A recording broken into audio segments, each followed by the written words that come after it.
And we are live. Hello, everybody, and welcome to Forever Rugby on Forever Sport. And the All Blacks have announced their team to take on France in the World Cup opener on Friday night. And sticking to consistency seems to be the order of the day when it comes to the All Blacks team announcement, as Ian Foster has not made too many changes. The only changes he has made have been kind of injury enforced, with the exception of one. So not too many changes to the team that did lose quite substantially to the Box 2 weeks ago. The question is, have they managed to diagnose what happened, what went wrong, and how they can remedy the performance that they put in? And I'm going to put a poll in the comments, and I'm going to ask, can New Zealand beat France on Friday? Simple yes or no question. That is what I'm asking of you. Let me know what you think down in the poll over there. And we now have both sides, and our official preview will be out tomorrow, where we'll be looking at exactly where some of the major battles are going to be, and what to look forward to with regards to the match itself. And hopefully it's a match with two really strong teams, really world-class players, and hopefully it will provide us all the entertainment we need and the occasion deserves of a World Cup opener. Probably one of the best World Cup openers I can think of actually in recent times in terms of the quality of opposition. You've got, two of the top four teams in the world. I think that the 1 through to 4 is obviously still up to debate.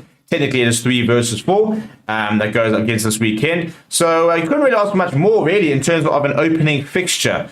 And especially given the fact that New Zealand, before that game against South Africa, have looked pretty untouchable for the large majority of the year. But have all of a sudden been proven to be human by South Africa. And so the big question now is, was it an anomaly? Was it a one-time thing, that match? Or are there genuine chinks in the New Zealand armor that France and other players and other teams rather could actually exploit going into the World Cup? In case you missed it, we will be live again at 7 o'clock. The South African team will be announced tonight. That has been a late change. It was supposed to be announced on Friday morning, but as well this afternoon, due to a late change, they have gained permission from World Rugby. They will be announcing it. This stream will actually redirect you to our South African team announcement, which will be live at 7 o'clock. So hopefully you guys can come and join me over there, and we'll sort of break down the Springbok team. So this is the fourth time we'll be live. Will be later when we sort of break down that Springbok team. But until then, we're going to really talk about what's to think about. This team over here, that is the team that has been picked by Ian Foster and his coaching staff. Let's go through it, shall we? Up front, Ethan de Groot, Cody Taylor, Nepu Lualala. Interesting that Cody Taylor's back in it. I mean, him and Dane Coles just seem to be getting better with age, aren't they? I think Dane Coles starting is a very good. I've been very impressed with Dane Coles this year. Cody Taylor. I've actually been impressed with Dane Coles, who still continues to have the pace he has. But Cody Taylor, 32 years old these days, is a veteran of the game. But I think he's playing some great rugby, and I think especially the breakdown, I think will be very important this weekend as he continues to add to a pretty illustrious, All Black career that he does have. But Nepu Lualala, I think he's going to be somebody under a bit of pressure. No Tor Lomax, and Ethan de Groot, I think, can hold and will hold his own at scrum time against Tony. I do think that's going to be a really cool battle.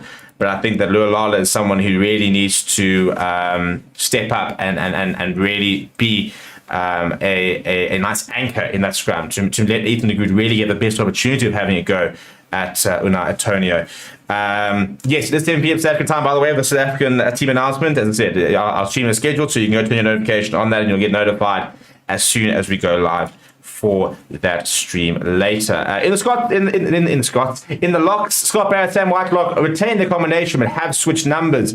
Scott Barrett moving to number 4, Sam Whitelock to the number 5, which is pretty disingenuous, to be honest. But yeah, so they have swapped numbers. That has been the only sort of change in the lock pairing. No Brody Retallick just yet. Also no Shannon Frizzell, which from a moral and rugby point of view is pretty good, given his history. But from the All Blacks perspective, in terms of a strong team, definitely does make them weaker. There's no doubt about it. but he is not available this weekend. He's still suffering from injury. Him and Brody Retallick are set to make their return probably next weekend. And so Dalton Papali'i gets an opportunity this weekend next to Captain Sam Cane and Artie Sevilla, which round out the pack. It's a good pack. I think Scott Barrett is going to be a very important player for the All Blacks in this World Cup. I think he's playing some of his best rugby I've ever seen him play before that sort of couple moments of madness in that South African game a couple of weeks ago. But I do think he has been one of the form players in the egg in the world and throughout the year. So I think that he is a key member of that squad. If he can play like the way he played, against Australia a couple of times and against Argentina, I do think that he can fill the void. I think Brody Retallick coming in, we'll probably see what Sam Whiteclock drop down to the bench. Apart from that, Artie Sevilla needs to stand up. I think overall the French pack is stronger. I think they lose Trio is better and in better form. I think that from a lock perspective, I think it's pretty touch and go for Sam Whiteclock, Cameron Lock, depending on who sort of steps, who pitches up on the day. Scott Barrett versus Thibaut Flamé, I don't think there's much in it, to be honest. I do think the French front row is better. I think Julien Marchand is a world-class hooker and probably playing better rugby than Cody Taylor is. Not that Cody Taylor is playing bad rugby. I think Antonio is a better tight head than Lualala. And I think that Redewadi, if he can just neutralise Ethan de Groot, then I think Lualala is going to have a tough time against Antonio. So I think overall, I think the French pack is stronger. RWC Aaron Smith, Richie Mwanga as a halfback pairing, though. This is an interesting one because if Romain Intermac was playing, I'll be very confident in saying the halfback pairing is better. Richie Mwanga versus Jalabert is an interesting sort of head-to-head. Aaron Smith versus Anton Dupont is an interesting head-to-head. I mean, Anton Dupont is currently sort of the form scrum off the world, the best scrum off out there, really, at the moment. Difficult to really argue that. But Aaron Smith is one of, if not the best scrum off of all time. I mean, he's played so many games. He's been at the top of the game for so long. He's probably the best passer of the ball I think I've ever seen. I don't think anybody's ever passed the ball better than Aaron Smith. I think there are scrum halves out there who maybe had different factors where they've been better. People talk about Farida Prayer and his ability to control the game, and I do think that from that perspective, it's completely unmatched. But Aaron Smith has got a phenomenal pass and still has got a brilliant pass on him. If you look at the wings, Mark Talea, Will Jordan, absolutely world class. Him and Dan Penner are the wings to watch, really. Not even just for this game, but probably for the tournament. When you think of your top 3-4 finishers in the world, those two definitely up there. German van den Hove probably these days up there as well. You've got to think of somebody like Mac Hansen's playing pretty well there. Cheslin Colby obviously as a finisher. So there's some very good finishers in the world rugby at the moment, but none better than Will Jordan Penner. So I think that's going to be a very nice battle between the four wings. Anton Leonard-Brown is in. So no Geordie Barrett. There was a story coming out yesterday that was said that Geordie Barrett is suffering with a knee injury and might not be available for this weekend. That has now been confirmed that he is not going to be playing this weekend. So as a result, Anton Leonard-Brown comes to the inside centre. I'm a massive Leonard-Brown fan. I don't think they lose a lot. I do think Geordie Barrett is playing some brilliant rugby at inside centre, but I think that Anton Leonard-Brown is completely world-class. Rico Awani at outside centre, where he's really starting to settle there, and then Beauden Barrett full back. And I think that Smith, Mwanga, Geordie Barrett, Beauden Barrett axis, the four of them was really useful. I think you'll lose a little bit of that with Leonard-Brown because he's not the same sort of kicking abilities that Geordie Barrett has, but has a different sort of skill set. Off the bench, it's a couple of nice players to be able to bring on in the likes of Tamasoni, Takawau, Opa Tuangafasi comes in, no Tamati Williams this weekend, who did play against South Africa. Then you've got Fletcher Newell, who completes that replacement front row. Tubo Vai, Luke Jacobson, the two replacement forwards there. Then Finley Christie, David Havili, Lester Fainganuka. I think Finley Christie is an exciting player. I've never been blown away by him just yet. On the international stage, you can see there's a player there. There's no doubt about that. I think he's going to play plenty of All Blacks tests. I just haven't quite seen him really manage to grip a game where they're not doing well and be able to turn things around. I think he's a player, when they come on and they're doing very well, he tends to just sort of pick up where Aaron Smith's left off and been fine. But generally, I just haven't been blown away yet by Christie. He's a great player. But for me, not a world-class player, for example. And I do think there is a step down in quality when Aaron Smith does leave the field. Apart from that, though, David Havili is a quality player. I really enjoy watching him. He's one of my favourite players on his day. Lester Fainganuka, a very exciting player as well. So it's an exciting bench. no natural fly half position, but that's because you've got a Bowden Barrett you can split in there. So you've got two fly options who are starting. So what do we think, people? I'm going to go through some of the comments now. What do we think of the team? Is this a team that can win the World Cup, for example? Because that is a genuine question we could be asking. Because this is as close to the strongest team they could pick, and the strongest team they can currently pick with injuries. Just what says, just reckon France is New Zealand bogey team playing in France. Also booty for them. Gary Smith says, whoever dominates up front will run away with it. All Blacks loose cheer doesn't match France, says Albert. I tend to agree. Brendan says, sorry for the questions. Where can you watch SA versus Scotland for free? Check out the description of the video on the day, but you can go and get a VPN. Check out our description, and you can go watch on RTE, for example, or one of the broadcasts there over in Ireland. Keegan says, even if lose this game, all other games will be easy for All Blacks. France will give them a run. And as Jason mentioned, All Blacks never lost a pool match. So this could be the first, I suppose, for the All Blacks. It would be very interesting if they did lose. It's not really a record you want to break, is it? But one that could very much be on the cards to be broken this weekend. Hugh saying draw game, said 21 all. Gary saying this is going to be a bruiser. Lots of reputation at stake. I foresee some injuries. Yasser Milan said the All Blacks never lose 2 games in a row. Also an interesting point. Joshua says can't wait for the Box team to be announced at 7 tonight. Albert reckons the pressure is going to be too much for this All Blacks team. Keegan saying All Blacks are not strong enough for this match. Bocker fan forever reckons the All Blacks are going to get a hiding, but let's see who dictates the pace of the game. No Roygaard on the bench. Now, you see, for example, I'm really impressed with Cam Roygaard. I've only seen him a couple of times in an All Black shirt. But I've been very impressed. I personally think what I've seen of Roygaard, yes, he got handed off by Kwagga Smith, but Shane Kwagga Smith is the GOAT. I've been really impressed with what I've seen from Cam Roygaard. And sometimes it's amazing how some players, when they walk into an international field, they can either up the ante or they just look so at home. Some players take a bit longer. And as I said, I've never been blown away by Christie on an international game, whereas I've been very impressed with what I've seen from Roygaard in his short All Blacks career so far. Douglas saying it's all about the quarterfinals for the All Blacks. It won't matter whether they lose or not. In that way, if you look at their group, for example, let's Italy creates an upset. They will go through regardless of what happens on Friday. But momentum's a strange thing. Psyche's a strange thing. Confidence is a strange thing. You don't want to lose games at the end of the day. Yes, they can become irrelevant in inverted commas. South Africa were the first team ever to lose a game and win the World Cup. Usually you've had to win every single game to win the World Cup. So we have proven that it is it was always mathematically possible.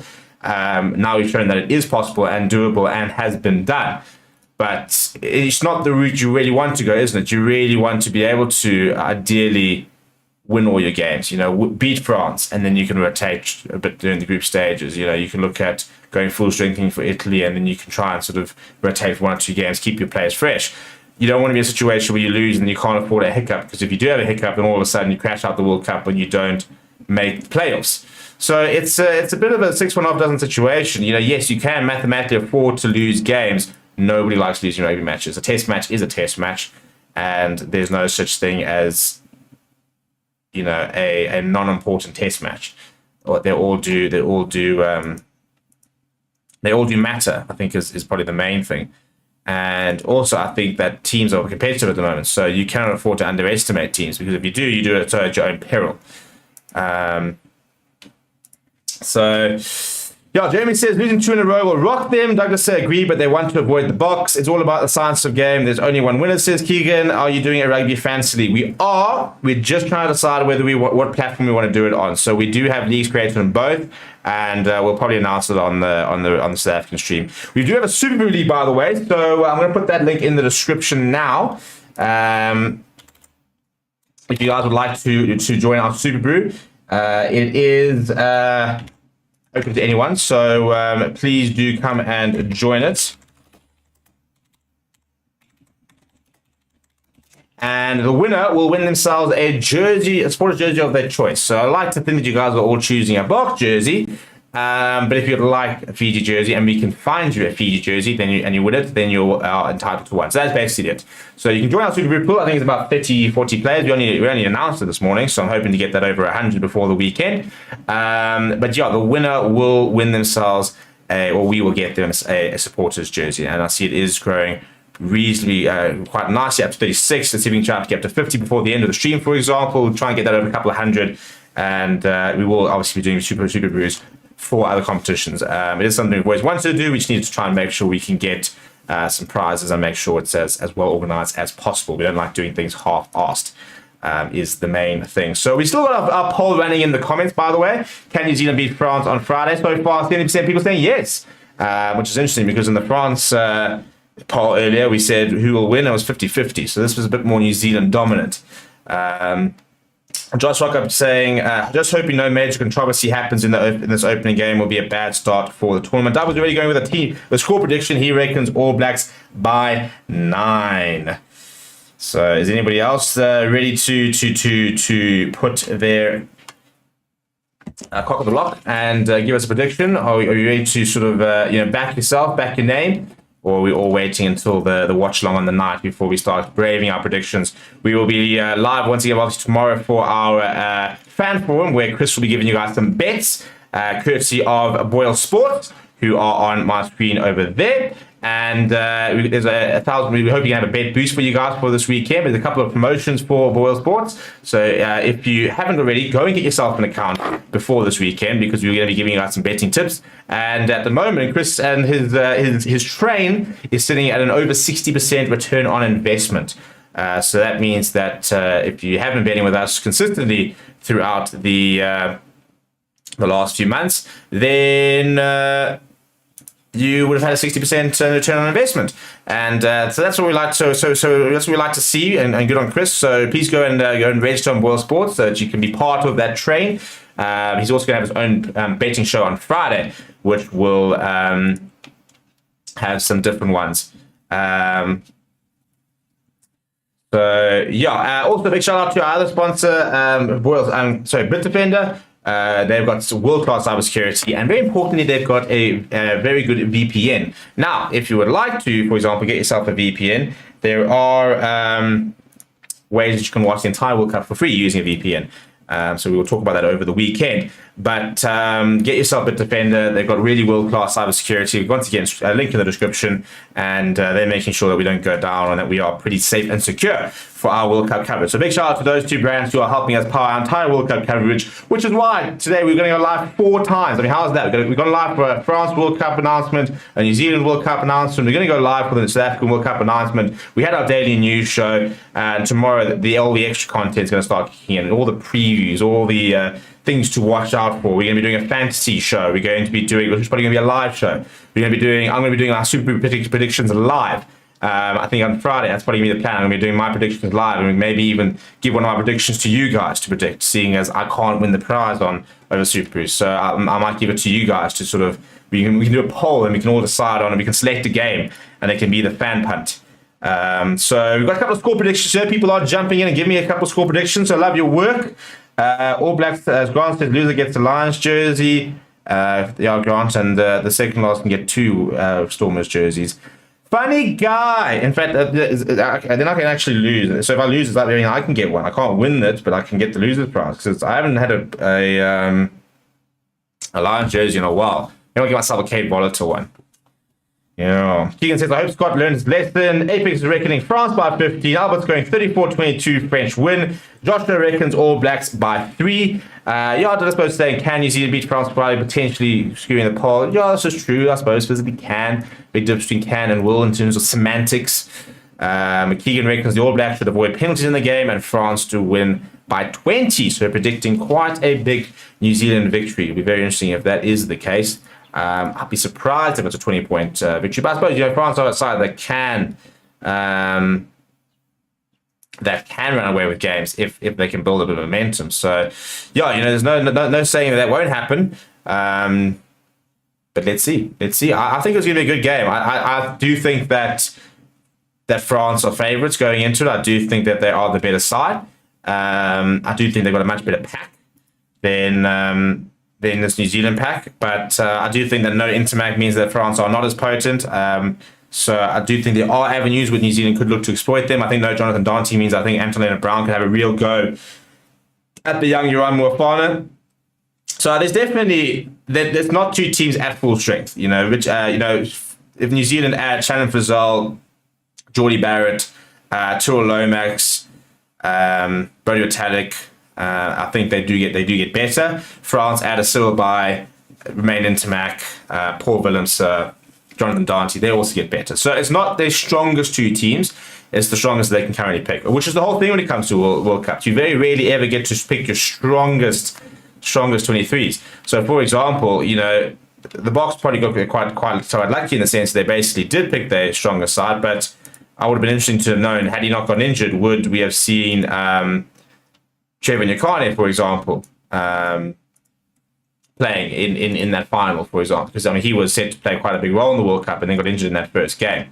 So you never know exactly what happened, but this is the big thing when it comes to World Cups, is being able to use what you have and be able to adapt so that you've always got a strong side. So it is a good side from New Zealand. It's difficult to gauge where they are, because a month ago you'd look at that side and be like, yeah, that's a brilliant side.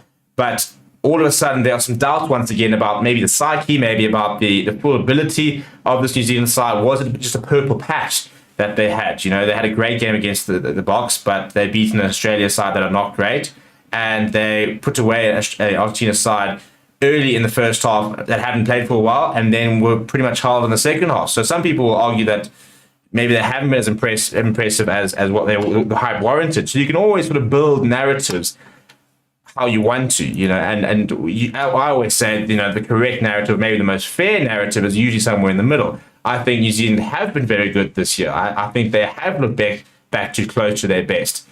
But they've also had moments, they've had halves, they've had times where they've looked a bit more vulnerable and looked a little bit like the New Zealand we saw last year, which can be beaten and has been beaten quite a few times. So it's an all chicken egg situation, isn't it? It's trying to understand which All Black side is going to rock up on the night, which All Black side is going to rock up during the tournament. And we won't know until Friday, I guess, what the final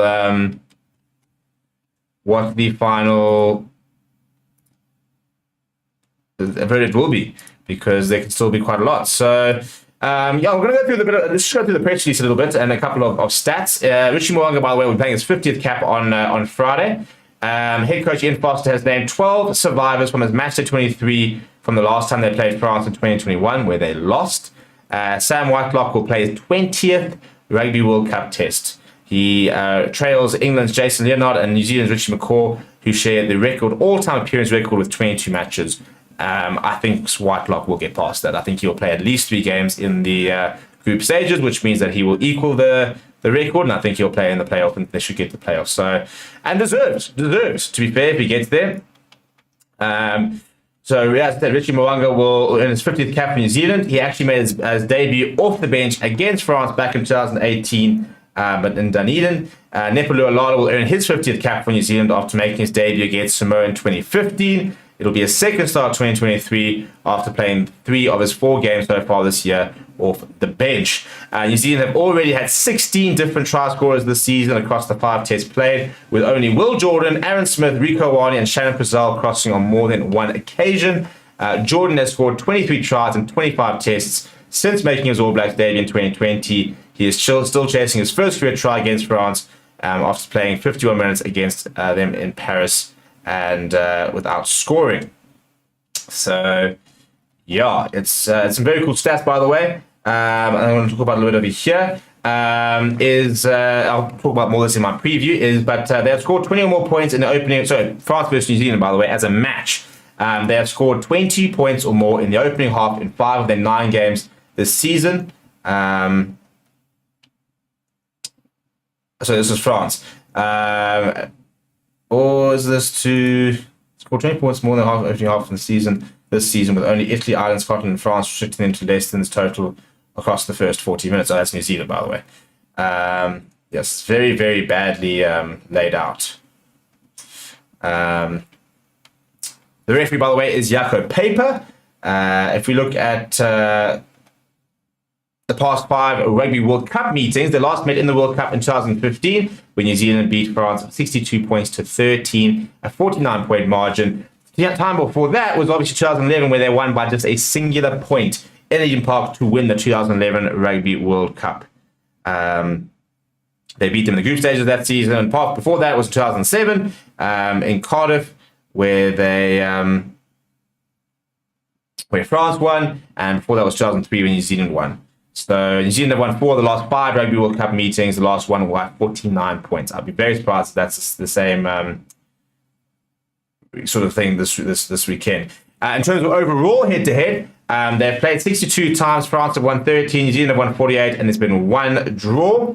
So New Zealand very much dominating that. But in their past 5 meetings, including Rugby World Cup and general meetings, New Zealand have still won 4 out of 5, but France have won the most recent one, which was back in 2021 at Stade de France in Paris, with the scores 40-25, so a 15-point margin there. Lots more of those stats in our official preview, which will come out tomorrow, so keep an eye out for that. And as we wrap up the show here, so what are we saying? Yeah, the Boks are announcing their team today. Keegan saying New Zealand will get penalties if they start with Scott. Look, I mean, one bad game doth not an ill-disciplined player make. But yeah, I think he will definitely have to. He'll definitely have to sort himself out. Also, yeah, as I say, I see that Apex says, I've just had that come through. So winger Moni Narawa has been ruled out of the tournament. He has had a setback today, but no injury cover has been officially named just yet. So we'll wait and see what will happen there. Albert so Douglas saying France have better depth than New Zealand. Albert saying exactly no depth at All Blacks, especially forwards. Douglas says whoever wins is likely to be facing Ireland or SA. Whoever loses is likely to be facing Ireland or SA. Gareth says anyone that knows anything about rugby would know never to write the Kiwis off. 100%. Gareth Evans says anyone. Sorry, I just read that one. Keegan David saying Kiwis will lose the game. France is hosting the World Cup. Douglas says that's right. I would never write off the Boks or the All Blacks, and it would be wrong to write off the current French or Irish. Mike saying that Dory Barrett is quite a loss for the game. 100%. Did Caleb Clark get on the plane? As far as I know, I must admit, I'm yet to be completely blown away by Caleb Clark either, to be honest. I know he's a good player and has had some great games. I have liked more what I've seen from Mark Tlair. Plus the New Zealand wings, so it means that they'll all be different by the next World Cup, because they never have the same wings for more than one World Cup, do they? It's kind of just they always just cycle through them. But anyway, we're gonna wrap up the show there. We're gonna be live in an hour's time for South Africa versus Scotland's team announcement. South Africa's announcement versus Scotland is probably a better phrasing of that. So we'll see you guys in about an hour. Please do smash like on the way out. Please do subscribe to the channel. We are trying to get up to that 40,000 subscriber mark. At this moment, we're trying to stage that 39,000, and we get another 33 people for tonight, then we will actually have it. So that'll be quite cool. And so we'll see you guys in an hour, and go get your dinner in or get your drinks and stuff like that. And hopefully, we will have a pretty cool and a very interesting team to talk about in about an hour's time when we announce that